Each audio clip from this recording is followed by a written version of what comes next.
The rain came down in sheets, hammering the cracked pavement of Chicago's east side like a drumbeat of despair. Neon flickered above Tate's Auto, a small mechanic's shop wedged between a pawn shop and a boarded-up laundromat. Marcus Tate, 34, stood under the buzzing sign, his broad shoulders hunched against the storm. His hands, scarred and calloused from years of wrestling engines, fumbled with the shop's padlock. It was past midnight, and the world felt heavy. Another day of bills unpaid, customers short on cash, and the quiet ache of a life that hadn't turned out as planned. He was about to turn toward his apartment when a small, trembling voice sliced through the rain's roar. "Mister, please, I need help." Marcus froze, his breath catching. He turned, squinting into the downpour. There, under the faint glow of a streetlight, was a girl, no older than 8, huddled in a battered wheelchair. Her dark braids were plastered to her face, her thin frame shivering in a soaked t-shirt and jeans. Metal braces gleamed on her legs, and her hands gripped the wheelchair's wobbly rims with a determination that belied her size. She was alone. No coat, no guardian. Just a kid in a storm, her wide brown eyes locked on him. "What the hell you doing out here?" Marcus asked, his deep voice rough but laced with concern. He stepped closer, rain soaking his denim jacket, and crouched to her level. "Where's your family?" The girl's lips quivered, but her gaze didn't waver. "I don't got one. Not here. But I'm looking for my dad." Her voice was small but fierce, like she'd steeled herself against the world. "I heard you help people. That's what the man at the gas station said. Will you help me?" Marcus's chest tightened. He wasn't a hero, just a guy who fixed cars and kept his head down. Growing up in this neighborhood, he'd seen too many kids like her, lost, hopeful, chewed up by a city that didn't care. But those eyes, brimming with a mix of fear and stubborn hope, pinned him. He couldn't walk away. "All right, kid," he said, wiping rain from his face. "Let's get you out of this mess. But you gotta tell me what's going on. Deal?" She nodded, a flicker of relief crossing her face. "Deal. My name's Lila." Inside the shop, Marcus cranked up the space heater, its hum a weak defense against the chill. He draped an old flannel shirt over Lila's shoulders and handed her a mug of instant hot chocolate from the shop's ancient coffee maker. The place smelled of oil and metal, but it was dry, and the fluorescent lights cast a warm glow over the cluttered workbench. Lila sat in her wheelchair, clutching a soggy notebook, her braces clinking as she shifted. Marcus leaned against a tool cart, arms crossed, studying her. She was small for her age, her face sharp with a quiet intensity. The wheelchair was a cheap model, its frame rusted, wheels misaligned. He'd seen worse, but it bugged him. Someone should have taken better care of her. "Start from the top," he said. "Why you out here alone?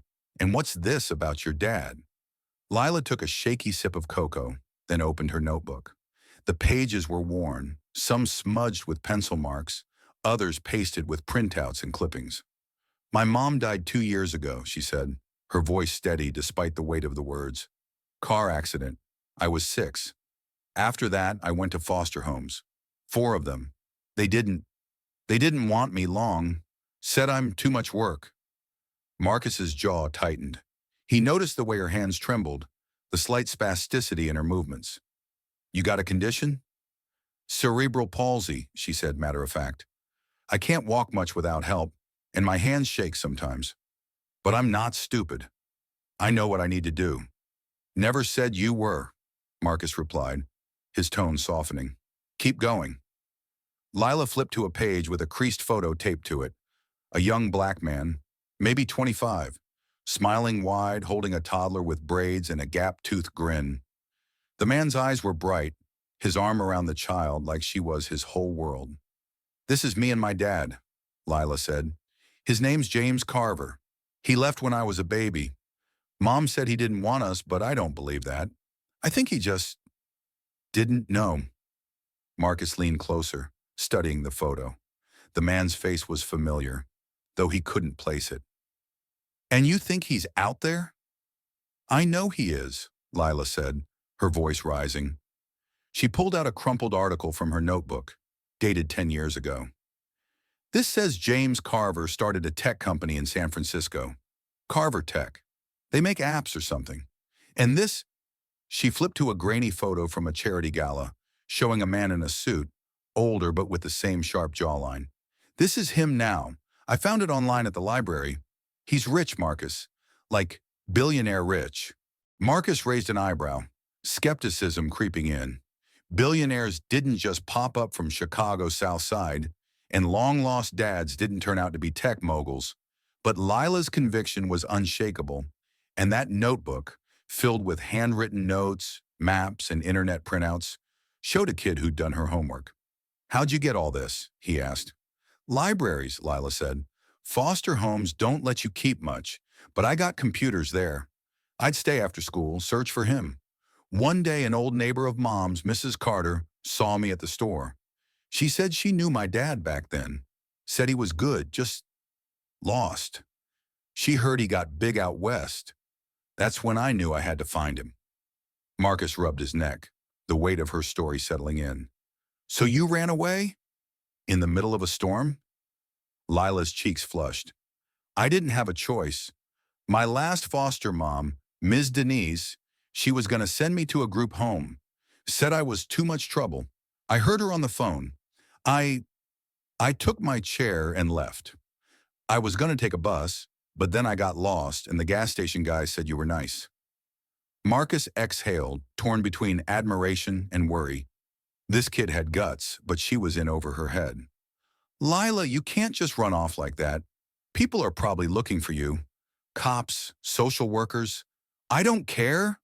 Lila's voice cracked, her eyes welling up. "They don't want me. Nobody does.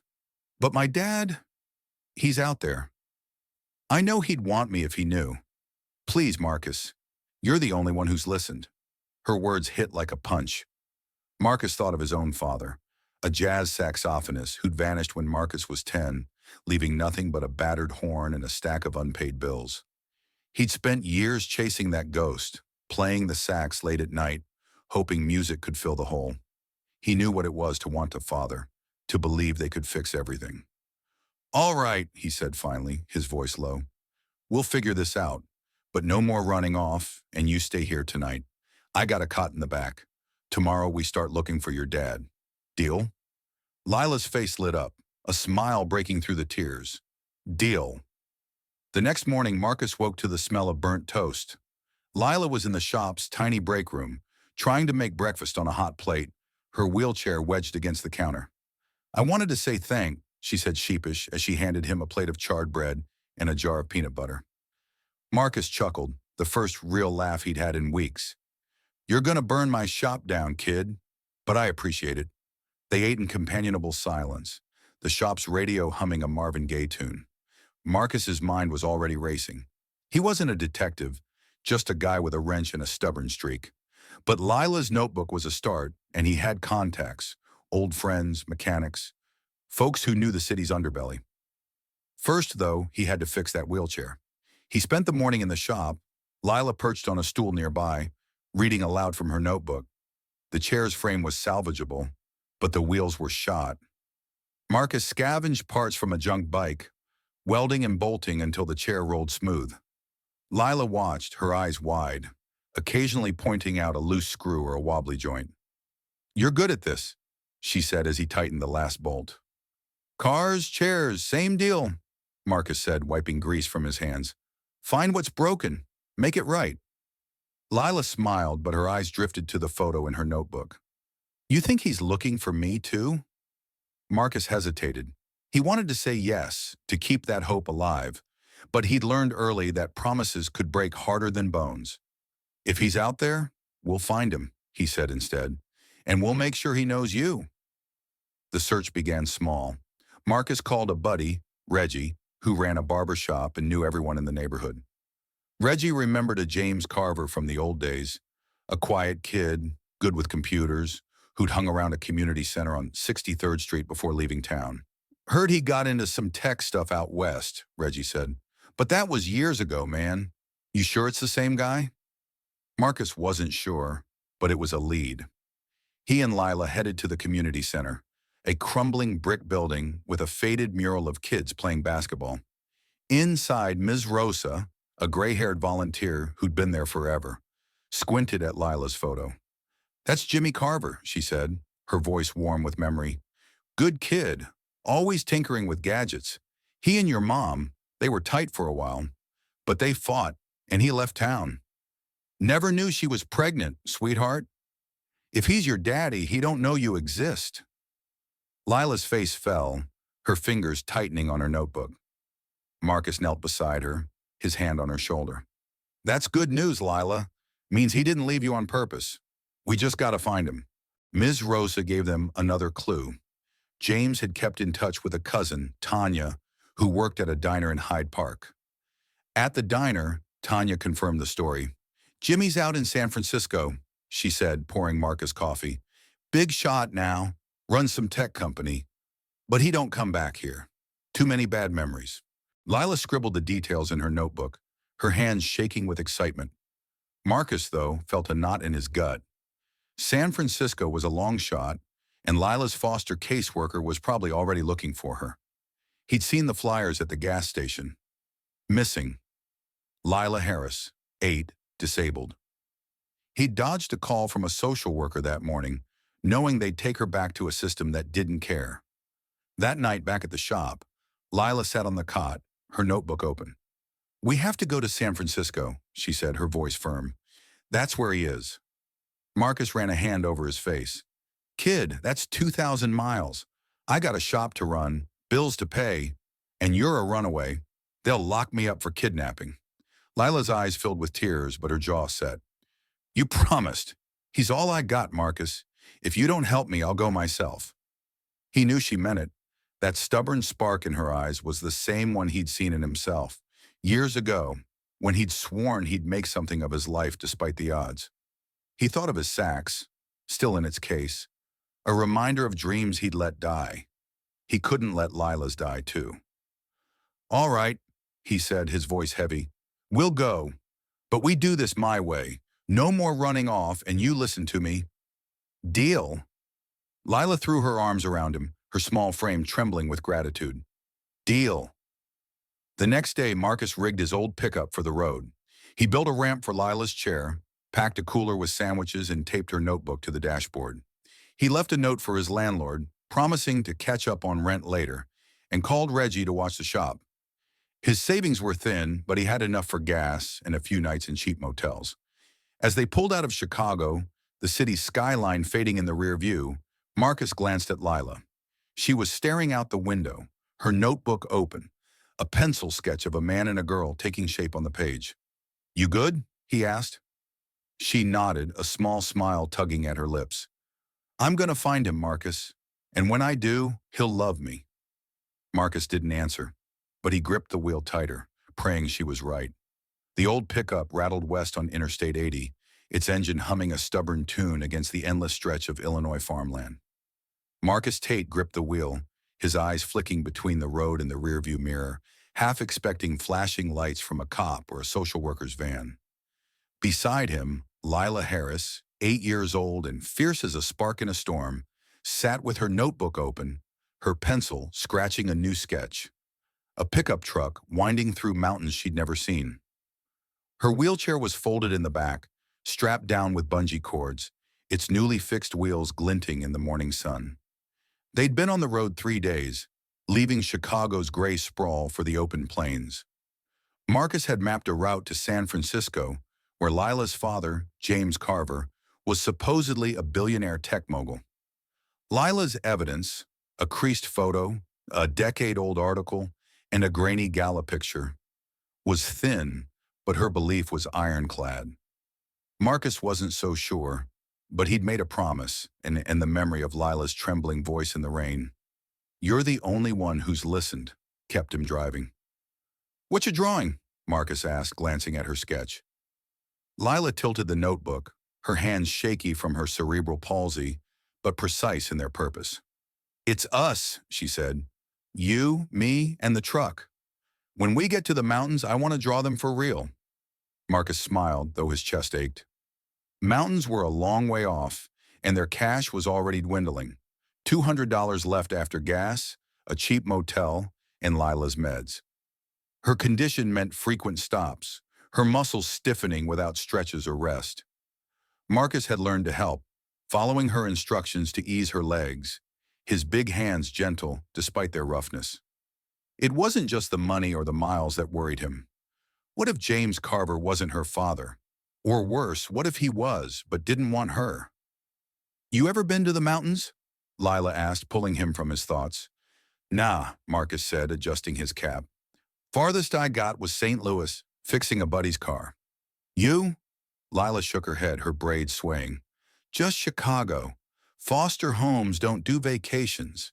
But Mom used to read me books about places. Mountains, oceans, deserts. She said one day we'd go. Me and her and Dad." Marcus's throat tightened. He thought of his own father, a jazz saxophonist who'd promised to take him to New Orleans, to hear the music that ran in their blood. Those promises had faded with the man, leaving Marcus with a saxophone he played alone in his shop. "Sounds like your mom was something special," he said. "She was," Lila said, her voice soft. She flipped to a page in her notebook, a pencil portrait of a woman with kind eyes and a warm smile. "I drew her from memory, so I don't forget."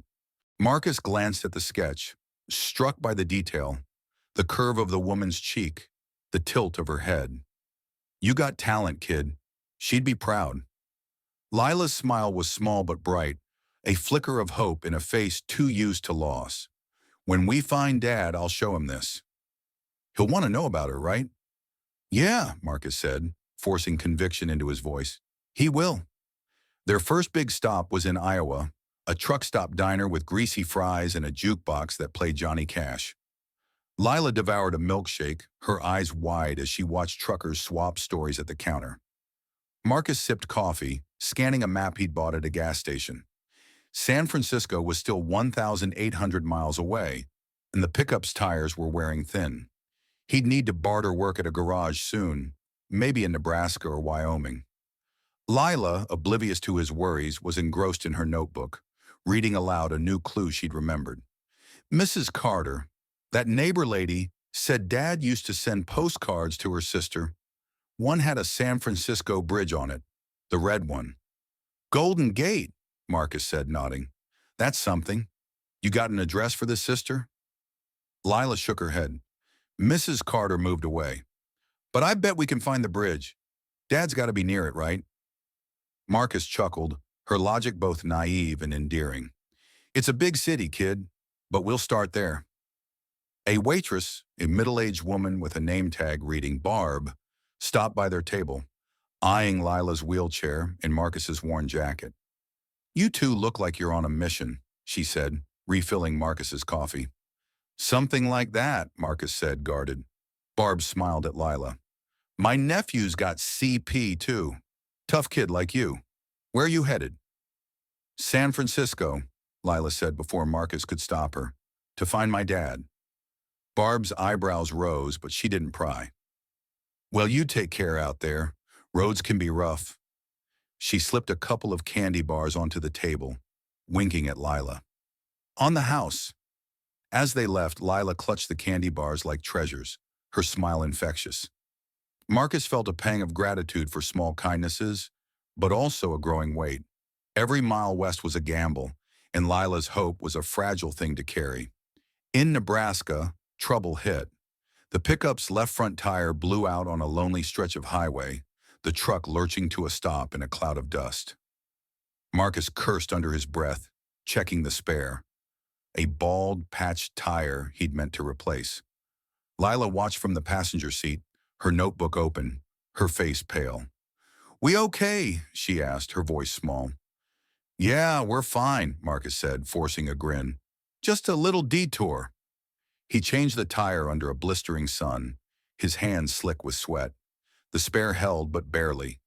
They limped to a small town called Ogallala, pulling into a garage called Pete's Auto. The owner, Pete, a gruff ex-Marine with a gray buzz cut, eyed the truck skeptically. "That spare's shot," Pete said, wiping his hands on a rag. "And your others ain't far behind.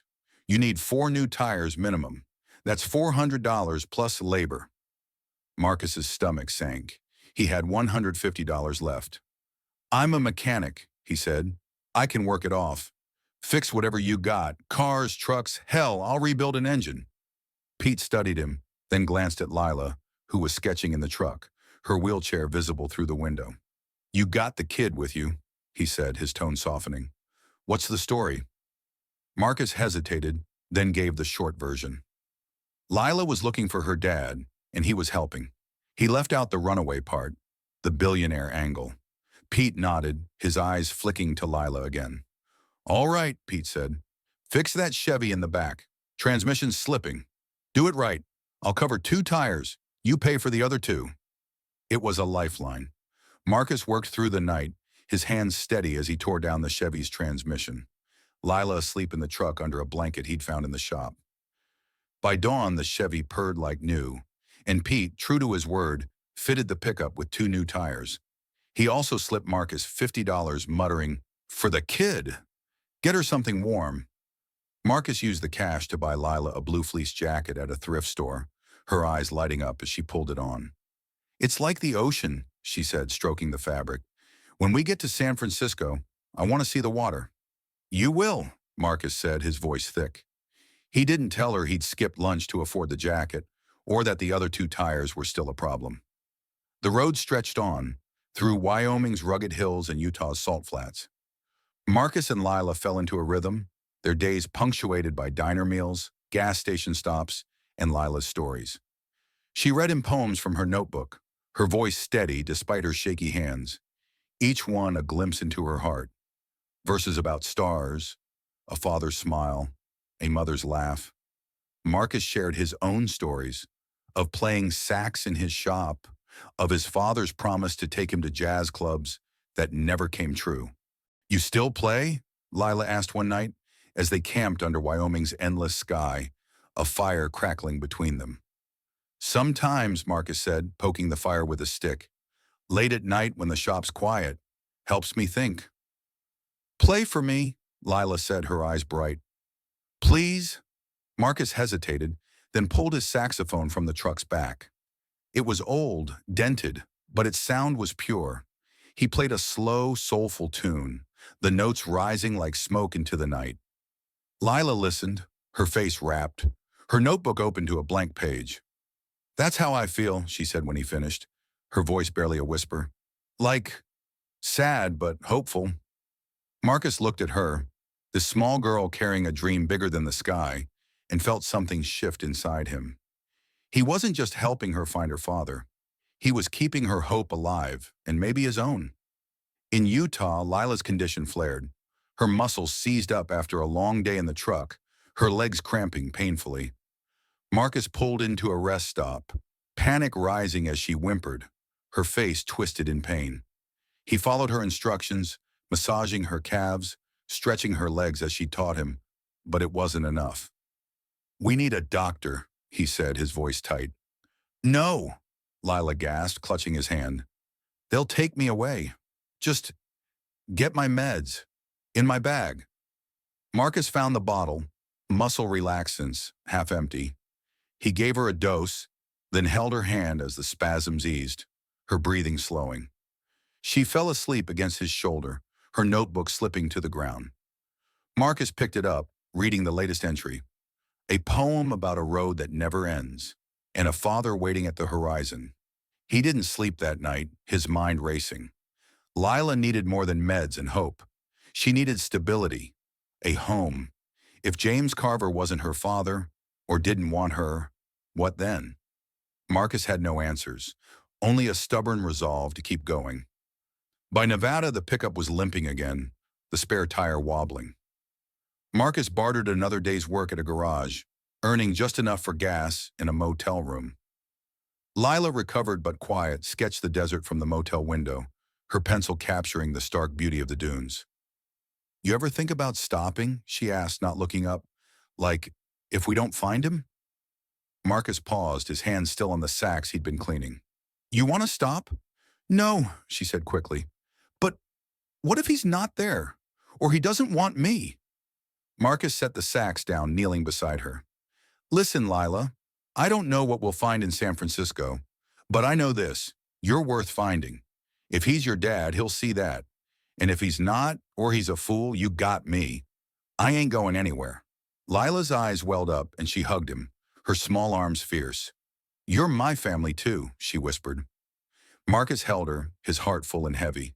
He didn't know if he could keep that promise, but he'd die trying. The Golden Gate Bridge loomed through the morning fog, its red-orange towers piercing the San Francisco skyline like a promise. Marcus Tate eased the pickup off the highway, the engine coughing as they entered the city. The truck's dashboard clock read 7:14 a.m., and the odometer ticked past 2,000 miles since Chicago. Beside him, Lila Harris pressed her face to the window, her notebook open on her lap, her eyes wide with a mix of awe and nervous hope. Her wheelchair rattled in the truck bed, strapped down but ready, its fixed wheels a testament to Marcus's care. They'd made it, Chicago to San Francisco, a mechanic and an 8-year-old runaway chasing a dream. Lila's father, James Carver, was somewhere in the city, a billionaire tech mogul who might not even know she existed. Her evidence, a creased photo, a 10-year-old article, a grainy gala picture, and a postcard memory had carried them this far. But now in the shadow of skyscrapers and tech campuses, the odds felt steeper, the stakes heavier. It's so big, Lila whispered, her pencil hovering over a half-finished sketch of the bridge. Her hands, shaky from cerebral palsy, trembled more than usual, betraying her nerves. You think he's really here? Marcus glanced at her, his calloused hands tightening on the wheel. If he's anywhere, it's here. We got this, kid, one step at a time. Lila nodded, but her eyes stayed on the bridge, as if it could lead her straight to her father. Marcus wished he felt as certain as he sounded. Their cash was down to $40, the pickup's gas tank was near empty, and Lila's meds were running low. Worse, he'd seen another missing poster at a Nevada gas station. Lila Harris, 8, disabled, last seen in Chicago. The foster system was closing in, and Marcus was no closer to finding James Carver than when they'd left. Their first stop was a coffee shop near Carver Tech's headquarters, a sleek glass tower that dominated the city's tech district. Lila's notebook had a lead. A barista at Brew and Bite, a hipster spot nearby, had recognized James Carver's face in her gala photo. He comes in sometimes, she told a friend online, a tidbit Lila had found in a forum. It was a long shot, but it was all they had. The shop was crowded, filled with tech workers tapping laptops and baristas steaming oat milk. Marcus pushed Lila's wheelchair through the door, the ramp a small mercy in a city not always kind to accessibility.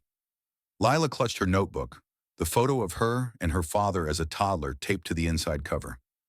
Marcus ordered a coffee he couldn't afford and a hot chocolate for Lila, scanning the room for a man who matched the gala picture. Mid-40s, sharp jawline, maybe a suit. No sign of him, Marcus muttered, setting the drinks on their table. You sure about this place? Lila nodded, her eyes scanning the crowd. The barista said he likes the corner table. Maybe he's just not here yet. They waited, Lila sketching the shop's mural, a wave crashing over code lines, while Marcus checked his phone. He'd tried calling Carver Tech's main line, but a robotic voice directed him to an online form. Emails bounced back. The company was a fortress, and James Carver was its ghost. An hour passed, then 2. Lila's hot chocolate grew cold, her sketches slowing. What if he doesn't come? She asked, her voice small. Then we try something else, Marcus said, forcing calm. We didn't drive 2,000 miles to give up. A barista, a young woman with purple hair and a name tag reading Jade, stopped by to clear their table. She glanced at Lila's wheelchair, then her notebook, and smiled. Nice art. You an artist? Lila blushed. Just for fun. I'm looking for someone. Jade's eyes flicked to Marcus, curious but kind. Yeah? Who's that? Lila hesitated, then opened her notebook to the gala photo. Him. His name's James Carver. You seen him? Jade's face lit up. Mr. Carver? Yeah, he comes in sometimes. Quiet guy, always gets a black coffee, sits in the corner. He was here yesterday, I think. Lila's breath caught, her hands trembling. Marcus leaned forward. You know where he goes? An address, anything? Jade shook her head. Nah, he's super private, but he's always got a Carver Tech badge, so maybe try there? It's just down the street.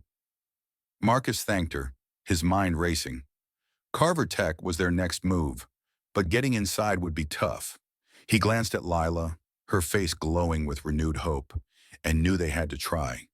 Carver Tech's headquarters was a monolith of glass and steel, its lobby gleaming with marble and touchscreen kiosks.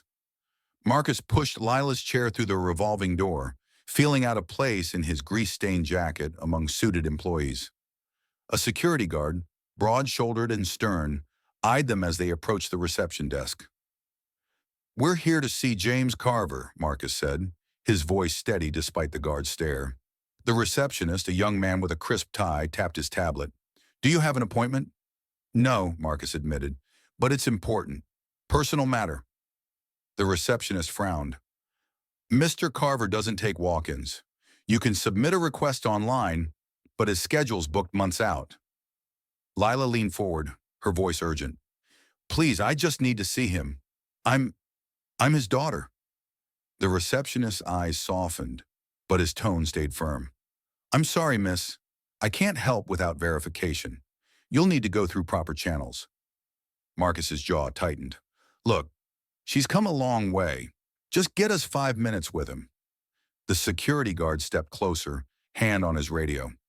"Sir, you need to leave or I'll escort you out." Lila's face crumpled, her hands clutching her notebook. Marcus put a hand on her shoulder, his voice low. "It's okay, kid. We'll find another way." Outside under the tower's shadow, Lila's tears spilled over. "He's so close," she whispered. "Why can't I just see him?" Marcus knelt beside her, wiping her cheeks with his sleeve. "Because rich folks build walls, Lila. But we're tougher than walls. We'll get to him, I promise." Her eyes searched his, desperate for belief. "You mean it?" "Cross my heart," Marcus said, his voice thick. He didn't know how, but he'd tear that tower down if he had to. They spent the next 2 days staking out brew and bite, living off cheap tacos, and sleeping in the truck in a Walmart parking lot. Marcus bartered a tune-up at a local garage for gas money, but Lila's meds were down to 3 pills, and her muscles were stiffening again. He found a free clinic, but the wait was hours, and Lila refused to go, scared they'd report her as a runaway. On the 3rd morning, their luck turned. Marcus was sipping coffee at Brew and Bite, Lila sketching by the window, when Jade waved them over. "He's here," she whispered, nodding toward the corner. Marcus's heart thudded. There at a small table was a man in a tailored suit, mid-40s, reading a tablet. His face matched the gala photo. Older, grayer, but unmistakably James Carver. Lila froze, her pencil dropping, her eyes locked on him. "That's him," she whispered, her voice trembling. "That's my dad." Marcus took a deep breath, steadying himself. "You ready, kid?" Lila nodded, tears brimming. Marcus pushed her chair toward the corner, his chest tight. Every step felt like crossing a canyon. "Mr. Carver?" Marcus's voice was calm but firm, cutting through the shop's hum. The man looked up, his eyes narrowing, then softening as they landed on Lila. She held up her photo, her voice small but clear. "I'm Lila. I think you're my dad." James Carver's face went still, his tablet forgotten. The coffee shop seemed to fade, the clatter of cups and chatter falling away. "What did you say?" he asked, his voice low, almost a whisper. Lila's hands shook as she opened her notebook, the photo of her as a toddler in his arms trembling in her grip. "This is us, you and me. I was a baby. My mom, she's gone now. But I've been looking for you. I came all the way from Chicago." Carver's eyes flicked to the photo, then back to Lila. Something flickered in his expression. Recognition, maybe, or shock. "Chicago?" he said, his voice unsteady. "Your mother? Was her name Sarah?" Lila nodded, tears spilling down her cheeks. "Sarah Harris. She died 2 years ago. She said you left, but I didn't believe you'd leave me if you knew." Carver leaned back, his hands gripping the table's edge. I didn't know. he said, his voice breaking. Sarah and we fought. I left town. I never knew she was pregnant. Marcus stood behind Lila, his hand on her chair, ready to step in if this went south. He'd seen enough to know not every reunion was joyful. She's been through hell to find you, he said, his tone measured. Foster homes, running away, all of it. You gonna step up or what? Carver's eyes darted to Marcus, then back to Lila, taking in her wheelchair, her braces, her fierce hope. I need to process this, he said, his voice raw. This is a lot. Lila's face fell, her hands tightening on her notebook. You don't want me, she whispered more to herself than to him. No, Carver said quickly, leaning forward. That's not it. I need time, to be sure. Can we talk more? Somewhere private? Marcus's instincts screamed caution, but Lila's nod was enough. All right, he said. But we stay with her. You don't get to disappear. Carver nodded, pulling out a card with his personal number. Tomorrow, my office. Bring whatever you have, documents, photos. I'll make time. That night in the truck, Lila was quiet, her notebook untouched. Marcus parked near the bay, the city's lights reflecting on the water. He pulled out his sax, playing a soft, mournful tune, the notes carrying his own doubts. Lila listened, her eyes on the stars. He didn't hug me, she said finally, her voice small. I thought he'd hug me. Marcus set the sax down, his heart aching. He's shocked, kid. Doesn't mean he won't come around. You hit him with a lot today. What if he doesn't want me? Lila asked, her voice breaking. What if I'm too much? Like the foster home said. Marcus knelt beside her, his hands gentle on her shoulders. You listen to me, Lila Harris. You're not too much. You're enough. More than enough. If he can't see that, he's the one missing out. But we're not done yet. You hear me? Lila nodded, leaning into him, her tears soaking his jacket. Marcus held her, praying he could keep her hope alive one more day. The morning sun glinted off Carver Tech's glass tower, casting long shadows across the San Francisco street where Marcus Tate parked his battered pickup. Inside, Lila Harris sat in her wheelchair, her notebook clutched tightly, the creased photo of her as a toddler in her father's arms peeking from its pages. Her hands, trembling from cerebral palsy and nerves, smoothed the notebook's cover as if it could steady her heart. Yesterday's meeting with James Carver, her father, a billionaire who hadn't known she existed, had been a fragile thread of hope, frayed by his hesitation, his need for time to process. Today in his office, they'd learn if that thread would hold or snap. Marcus adjusted his cap, his calloused hands steady despite the knot in his gut. The past 2 weeks, 2,000 miles from Chicago, blown tires, Lila's health scares, and the weight of her hope had changed him. He wasn't just a mechanic anymore, not just a guy keeping a promise. He was Lila's anchor, and the thought of her facing rejection tore at him. You ready, kid? He asked, his deep voice soft as he checked her wheelchair's brakes. Lila nodded, her brown eyes bright with a mix of fear and determination. What if he says no? She whispered, her voice barely audible. What if he doesn't want me? Marcus knelt beside her, his hand gentle on hers. Then he's a fool, Lila. But you're not alone no matter what. You got me, always. Deal? Her smile was small but fierce, a spark in the storm. Deal. They entered the tower, Marcus pushing Lila's chair past the marble lobby and the same stern security guard from before. This time the receptionist, a young woman now instead of the man, smiled warmly. Mr. Carver's expecting you. Top floor, elevators to your right. The elevator hummed, each floor ticking by like a countdown. Lila opened her notebook, flipping to a poem she'd written last night, her pencil marks shaky but clear. A road so long, a heart so wide, I'll find you where the stars collide. Marcus read it over her shoulder, his throat tight. This kid, with her courage and her words, was stronger than he'd ever been. The doors opened to a sleek office, all glass and polished wood, with a view of the Golden Gate Bridge framed against the sky. James Carver stood by a desk, his suit impeccable, but his face weary, like a man who hadn't slept. He turned as they entered, his eyes locking on Lila, then softening in a way they hadn't yesterday. "Lila," he said, his voice low, almost reverent. "Thank you for coming." Marcus stayed by Lila's side, his hand on her chair, ready to shield her if this went wrong. "You got something to say, Mr. Carver?" he asked, his tone calm but edged with challenge. Carver nodded, gesturing to a couch by the window. "Please sit, both of you." Marcus helped Lila onto the couch, parking her chair nearby. She kept her notebook in her lap, her fingers tracing the photo's edges. Carver sat across from them, his hands clasped, his gaze flickering between Lila and the floor.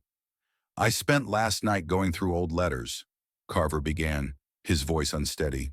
"Things Sarah, your mother, sent me before I left.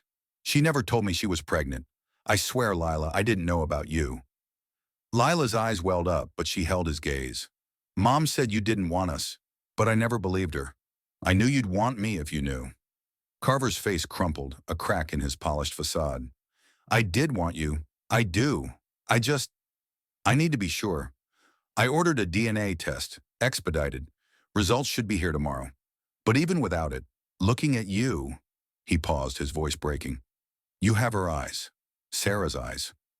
Lila's breath hitched, a tear spilling down her cheek. Marcus squeezed her shoulder, his own eyes stinging. He'd braced for rejection, for a cold billionaire brushing them off, but this raw, fumbling honesty was something else. "What happens if the test says I'm yours?"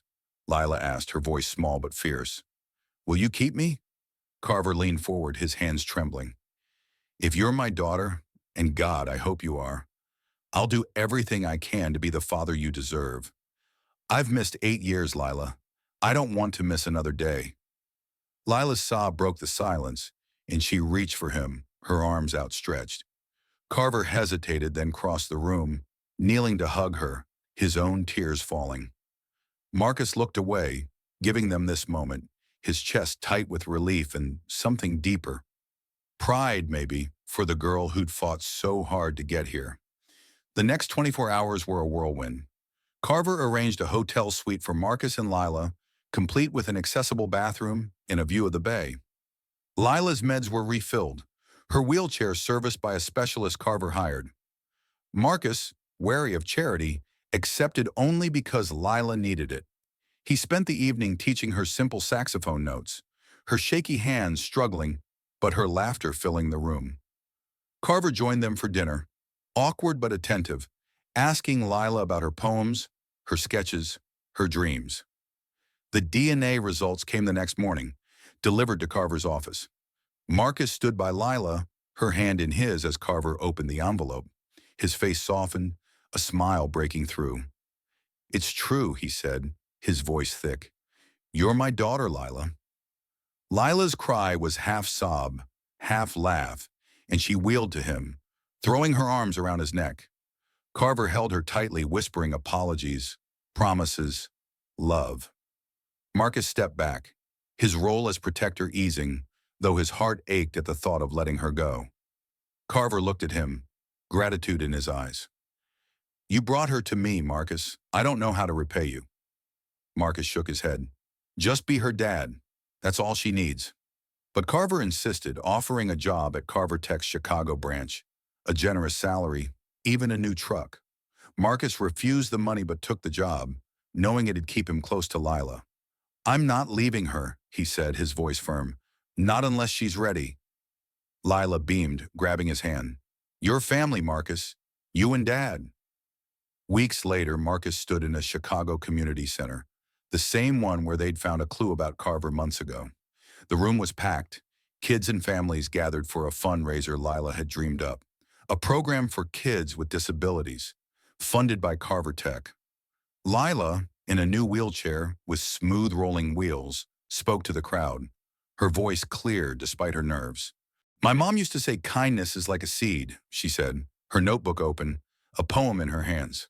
"Plant it and it grows. I found my dad because someone planted kindness for me.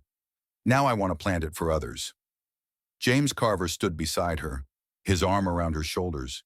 his face glowing with pride. Marcus in the back played a soft sax tune, the notes weaving through her words. The crowd applauded, some wiping tears, and Marcus felt the weight of their journey settle into something warm, something whole. After, Lila wheeled to him, a new sketch in her notebook. A family, 3 figures under a starry sky. "This is us," she said, pointing to herself, Carver, and Marcus. "Forever." Marcus hugged her, his heart full. "Forever, kid." As the crowd dispersed, Marcus stepped to the microphone, his voice low but steady. "What Lila said about kindness, it's real. Spread it, share it, let it grow. You never know whose life you'll change." The months that followed were a new chapter. Lila moved to San Francisco with Carver, who learned to braid her hair, read her poems, and tuck her in. Marcus took the Chicago job, visiting often, his sax a constant in Lila's life. The shop, Tate's Auto, stayed open, run by Reggie, a reminder of where it all began. One night, under the Golden Gate's glow, Lila showed Carver her notebook, now filled with family photos, sketches of their new life. "I found you," she said, her voice soft. "And you found me." Carver kissed her forehead, his eyes wet. "We found each other, Lila. Thanks to Marcus, and thanks to you." Back in Chicago, Marcus played his sax alone in the shop, the notes soaring, no longer mournful but hopeful. A photo hung on the wall. Him, Lila, and Carver, smiling by the bay.